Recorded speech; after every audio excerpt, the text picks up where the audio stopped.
ওলামা একরাম বলবেন না, বাকিরা বন্ধুরা বলেন আলহামদুলিল্লাহ,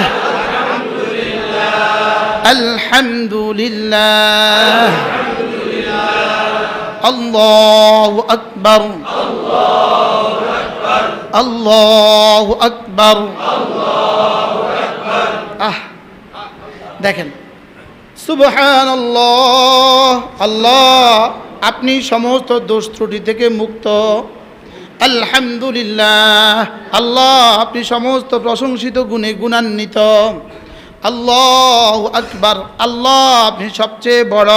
এবার দেখেন আল্লাহ আপনি সমস্ত দোষ ত্রুটি মুক্ত হয়ে, আপনি সমস্ত গুণে গুণান্বিত হয়ে, আপনি সবচেয়ে বড় হয়ে, লা ইলাহা ইল্লাল্লাহ, আপনি ছাড়া আর কোনো মাবুদ নাই।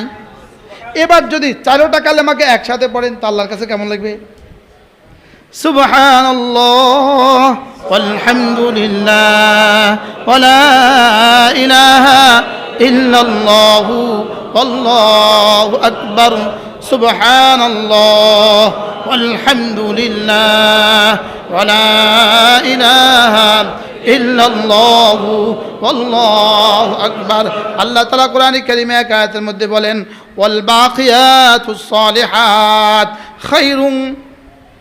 খায়রুন ইনদা রাব্বিকা সাওয়াবান ওয়া খায়রুন আমালা। রব্বুল আলামিন বলেন বাকিয়াতুস সালিহাত, এগুলো আপনার রবের কাছে সওয়াবের দিক থেকেও শ্রেষ্ঠ, আশার দিক থেকেও শ্রেষ্ঠ। সুবহানাল্লাহ। এবার রাসূল জিজ্ঞেস করলেন ওমা হিয়াল বাকিয়াতুস সালিহাত, তোমরা কি জানো বাকিয়াতুস সালিহাত কি? সাহাবা ইকরাম বললেন ইয়া রাসূলুল্লাহ আপনি বলে দেন বাকিয়াতুস সালিহাত কি। রাসূল বললেন সুবহানাল্লাহ ওয়ালহামদুলিল্লাহ ওয়ালা ইলাহা ইল্লাল্লাহু আল্লাহু আকবার। এগুলো হলো বাকিয়াতুস সালিহাত, এগুলো হলো খায়রুন তাওয়াবা ওয়া খায়রুন আমালা ওয়া খায়রুম মারাদ্দা। কি দিয়ে তরজমা করবেন হুজুর এগুলো? এগুলো হলো বাকিয়াতুস সালিহাত। এগুলো কি? শব্দ মুখস্থ করেন বাকিয়াতুস সালিহাত। আবার বলেন বাকিয়াতুস সালিহাত। এবার বাকিয়াতুস সালিহাত কি? সুবহানাল্লাহ ওয়ালহামদুলিল্লাহ ওয়ালা ইলাহা ইল্লাল্লাহু আল্লাহু আকবার। পড়বো তো? আচ্ছা ডেইলি যদি 100 বার পড়েন তো কেমন হবে? সময় হবে?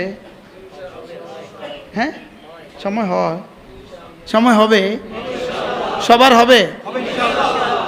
সুবহানাল্লাহ ওয়ালহামদুলিল্লাহ ওয়ালা ইলাহা ইল্লাল্লাহু আল্লাহু আকবার।